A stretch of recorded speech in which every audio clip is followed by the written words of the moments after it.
ఆంధ్రప్రదేశ్ మంగళగిరిలోని తెలుగుదేశం కేంద్ర కార్యాలయంలో టీడీపీ 43వ ఆవిర్భావ వేడుకలు ఘనంగా జరిగాయి.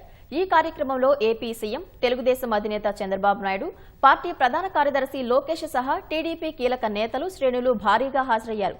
కార్యకర్తలు కేవలం కాగితాలు ఇస్తే పదవులు రావని, క్షేత్రస్థాయిలో పని చేయాల్సిందేనని సీఎం చంద్రబాబు స్పష్టం చేశారు. టీడీపీకి మనమంతా వారసులమే కానీ పెత్తందారులం కాదన్నారు. ఈరోజు కార్యకర్తల సమావేశంలో మీరు ఒకటి గుర్తుపెట్టుకోవాల్సింది, నా దగ్గర కాగితాలు ఇస్తే పదవులు రావు కానీ క్షేత్రస్థాయిలో పనిచేస్తేనే మీకు పదవులు వస్తాయి, గుర్తింపులు వస్తాయి. మళ్ళీ ఒకసారి చెప్తున్నా,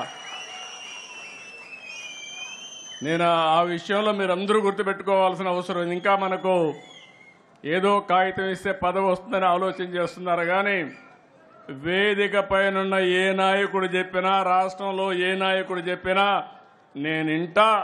నిర్ణయం మాత్రం మీ పని మీదనే ఆధారపడుతుందని మరొకసారి విజ్ఞప్తి చేస్తున్నా.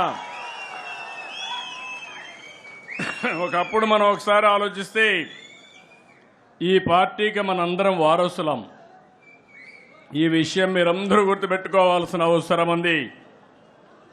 నేను కూడా ఈ పార్టీకి ఒక అధ్యక్షుడిని, ఒక టీం లీడర్ని మాత్రమే.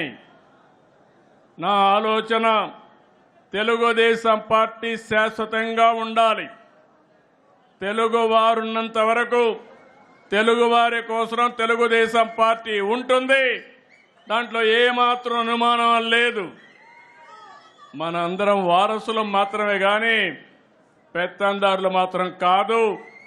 ప్రతి ఒక్క కార్యకర్తకు న్యాయం చేసి తిరిగి ఈ సాంప్రదాయాన్ని భావితరాలకు అందించవలసిన బాధ్యత మనందరిపైన ఉందని చెప్పి మరొకసారి విజ్ఞప్తి చేస్తున్నా.